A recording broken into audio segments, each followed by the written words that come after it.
संपन्नता मन की अच्छी होती है, धन की नहीं, क्योंकि धन की संपन्नता अहंकार देती है और मन की संपन्नता संस्कार देती है। दोस्तों अब चलते हैं कि विधवा और अफ्रीकन लड़के की दिलचस्प कहानी लेके आई हूँ। दोस्तों एक 45 साल की विधवा महिला होती है जिसका नाम सुनीता देवी होता है और एक अमेरिका काला हवसी होता है जिसका नाम माइक जॉनसन होता है और इनकी उम्र लगभग 30 से 35 साल के आसपास होती है। दोनों एक ही कंपनी में जॉब किया करते थे और एक ही टाइम में जॉब जाते थे और दोनों एक ही मकान पर रहा भी करते थे, लेकिन जिस मकान में रहते थे इन दोनों के कमरे होते थे अलग अलग, लेकिन दोनों एक ही कमरों में रहते थे, एक ही मकान में रहते थे। और फिर इन दोनों का क्या होता है, धीरे धीरे इन दोनों में दोस्ती हो जाती है, जान पहचान हो जाती है। जान पहचान से बात दोस्ती पर आ जाती है। जब 1 महीने का समय गुजरता है धीरे धीरे इन दोनों को प्यार हो जाता है। एक दिन माइक जॉनसन सुनीता को अपने कमरे में बुलाता है। दोस्तों जब अपने कमरे में बुलाता है तो थोड़ी देर तक वो उससे बात करता है। थोड़ी देर के बाद दोनों एक दूसरे के साथ धीरे धीरे करके गलत संबंध भी बनाने लग जाते हैं, गलत रिश्तों का भी जन्म होने लग जाता है। दोस्तों जब संबंध बनाते हैं इतने जोरदार तरीके से करता है कि सुनीता देवी की हालत हो जाती है खराब। बार बार माइक से कह रही थी कि माइक मुझे छोड़ दो, मुझे बर्दाश्त नहीं हो रहा है, तुम बहुत ताकतवर हो और मुझे दर्द हो रहा है, बर्दाश्त नहीं कर पा रही हूँ।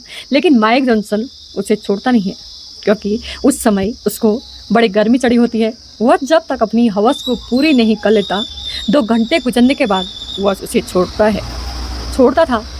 सुनीता देवी की हालत खराब हो जाती है, उससे अच्छे से चला भी नहीं जाता। लेकिन जब 4 महीने का समय गुजरता है तो एक दिन सुनीता को पता लगता है कि वह गर्भवती हो गई है, क्योंकि हर रोज़ उनके बीच में हर तीसरे दिन संबंध बनता था, क्योंकि एक मकान में जस्ट अगल बगल कमरा था उनका। दोस्तों ऐसे करते करते अचानक गर्भवती भी हो जाती है।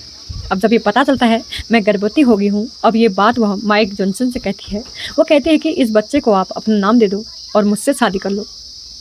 अब माइक जॉनसन जब उसकी ये बात सुनता है तो डर जाता है। कानून और समाज डर से वह सुनीता के साथ ऐसा कांड कर देता है जिसके बारे में आप सोच भी नहीं सकते। जब इसके बारे में दोस्तों मैं आपको बताऊंगी तो आप सोचने पर मजबूर हो जाएंगे कि अफ्रीकन काला हवसी एक महिला के साथ ऐसा कैसे कर सकता है।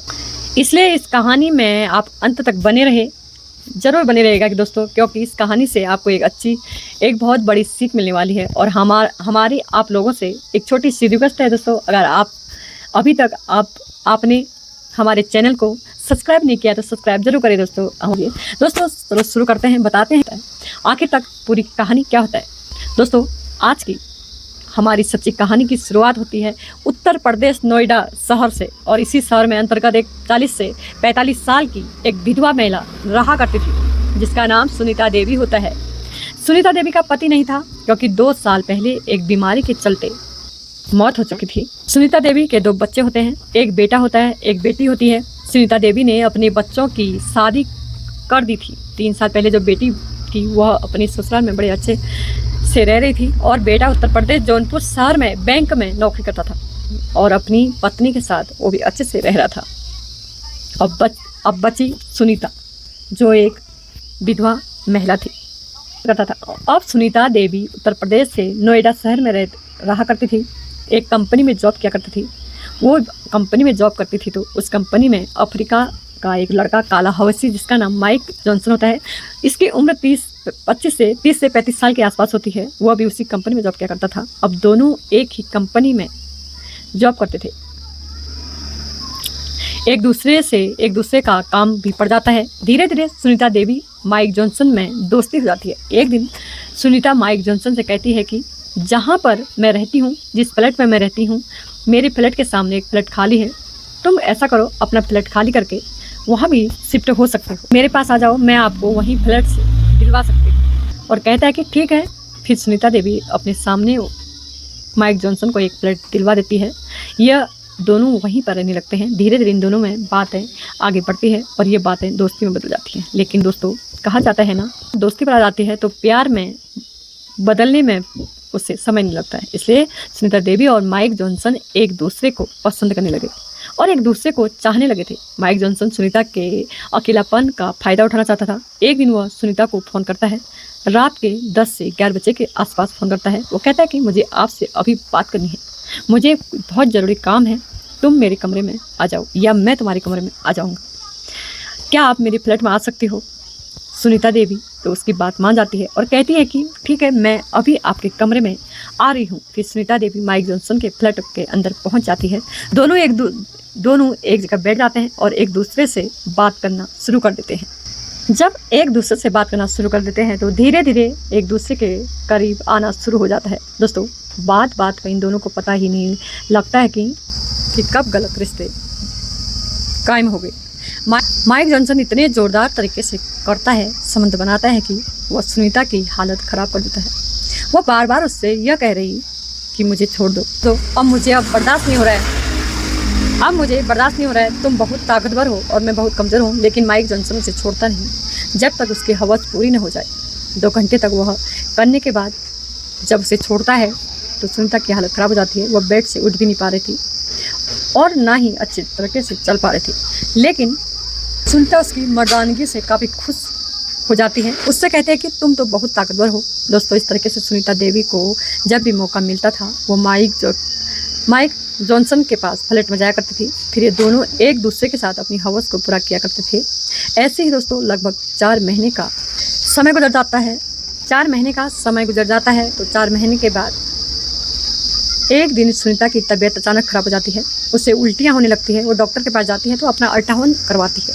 जब अल्ट्रासाउंड कराती है तो उसे पता चलता है कि वह 3 महीने की गर्भवती है। रिपोर्ट लेके खुशी माइक जॉनसन के पास जाती है। कहते हैं कि माइक, मैं तुम्हारे बच्चे की माँ बनने वाली हूँ। अब तुम्हें इस बच्चे को अपना नाम देना पड़ेगा और मुझसे शादी करनी पड़ेगी। मैं तुमसे शादी करना चाहती हूँ। हम दोनों एक साथ रहेंगे, बड़े अच्छे खुशी से रहेंगे।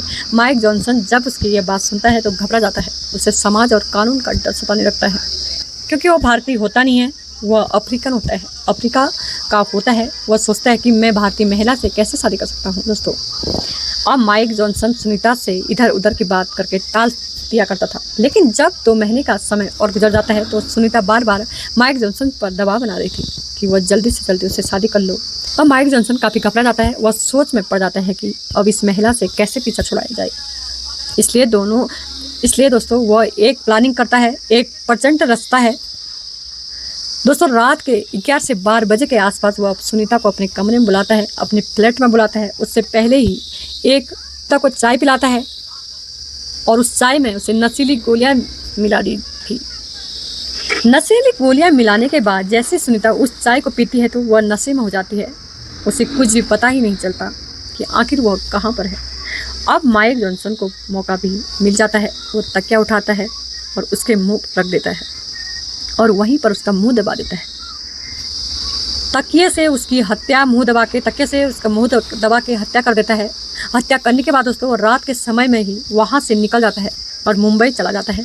दोस्तों, जब 3 दिन का समय गुजरता है तो आसपास के लोगों को इसके बारे में भनक लग जाती है और सुनीता की लाश जो होती है वो उसके फ्लैट में बरामद कर ली जाती है। पुलिस को बुला लिया जाता है। पुलिस घटना स्थल पर पहुँच जाती है। फिर सुनीता की बॉडी का पंचनामा बनाया जाता है और उसे पोस्टमार्टम के लिए भेज दिया जाता है।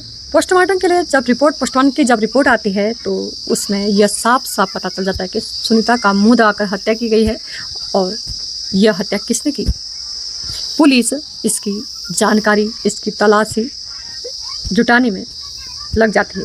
सामने सबसे बड़ी चुनौती थी कि उस अपराधी को पकड़ने के लिए, इसलिए पुलिस एक चालाकी दिखाती है और सुनीता की कॉल डिटेल निकालना शुरू कर देती है।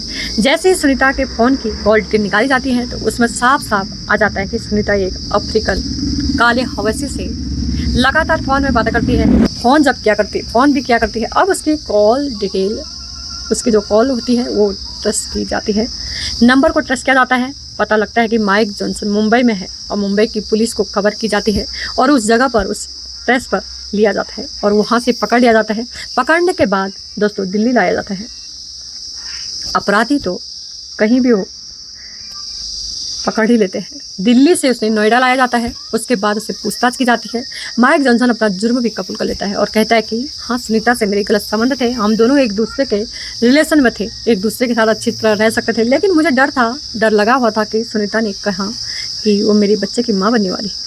समाज और कानून का डर सताने लगा, इसलिए मैंने उसका खात्मा कर दिया। उसको अपने रास्ते से हटा दिया। और दोस्तों माइक के ऊपर एक केस दायर किया जाता है, चार्जशीट बनाई जाती है, उसके बाद अदालत में पेश किया जाता है। वहाँ से इसे जेल भी दिया जाता है और इसे उम्र कैद की सज़ा सुनाई देती है। दोस्तों इस कहानी को सुनाने का हमारा मकसद आप लोगों को परेशान करना या आपका दिल दुखाना नहीं है दोस्तों, बल्कि आप लोगों को ये सचेत करना है कि दोस्तों इसका इंसान हवस में अंधा हो जाता है। ना ही वह किसी को देखता है, ना ही अपनों को देखता है, ना ही परायों को देखता है, और उसे जो करना है वो अपनी हवस के आग में कर गुजरता है। वो वही करता है दोस्तों सुनीता ने माइक जॉनसन के साथ किया। वाकई गलत था, हालांकि उसके साथ अपने रिश्तों को कायम नहीं रखना चाहिए था सुनीता ने, लेकिन एक इंसान जब अकेला होता है उसको अकेलापन सताता है, वह भटक जाता है और उसी कंडीशन में वह गलत रास्ते पर जाके गलत काम करने लग जाता है। वो सब ठीक है, लेकिन मौत देना एक कहीं से भी सही नहीं था। लेकिन दोस्तों सबसे बड़ी समझदारी यह थी कि आप अपने आप को संभालो, अपने आप पर कंट्रोल रखो, इसी में समझदारी होती है। दोस्तों इस कहानी से आपको क्या सीख मिली आप हमें कमेंट में ज़रूर बताइएगा।